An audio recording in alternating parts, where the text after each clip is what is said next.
అక్క సార్ 2 రోడ్లు ఉంటాయి అక్క, సైకిల్ గుర్తు చేయండి.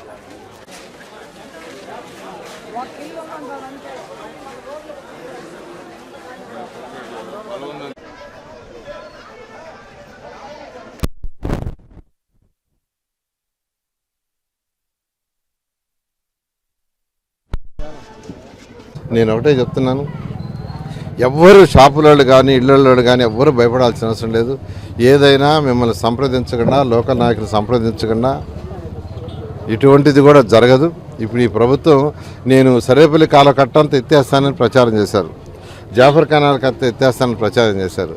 ఆఖరాకి నేను ఒక ఇల్లు అంటే ఒక ఇల్లు జాఫర్ కెనాల్ టచ్ చేయలేదు, అదేవిధంగా సరేపల్లి కాలువ కట్ట టచ్ చేయలే. కానీ ఈ ప్రభుత్వం మొత్తం కొట్టేసింది. కాబట్టి నేను అందరికీ చెప్తున్నాను, నాకు పేదలు నిరుపేదల యొక్క బాధ తెలుసు.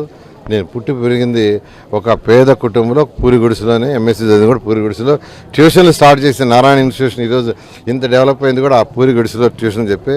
అందువల్ల ఆ బాధ నాకు తెలుసు కాబట్టి నెల్లూరు ప్రజలందరూ చెప్తున్నాను, ఇల్లు లేని ప్రతి పేదవాడికి నేను పిలిచిస్తా. మీరు అప్లై చేసినా చేయకపోయినా. పోయినసారి 43,000 శాంక్షన్ చేశా, వాటిని అన్యాయం చేశారు పూర్తి చేయకుండా. ఈసారి అవసరమైతే మరొక 43,000 నెల్లూరు శాంక్షన్ చేసి ఇల్లు లేని ప్రతి పేదవాడిని నేనే పిలిచిస్తానని మీకు అందరికీ తెలియజేస్తూ, తెలుగుదేశం పార్టీ నుంచి నేను కంటెస్ట్ చేస్తున్నాను ఎమ్మెల్యేగా, ఎంపీగా వేమిరెడ్డి ప్రభాకర్ రెడ్డి కంటెస్ట్ చేస్తున్నాను. దయవించి మీ అమూల్యమైన ఓటుని మా ఇద్దరి కేసు గెలిపించాల్సి కోరుకుంటున్నాను.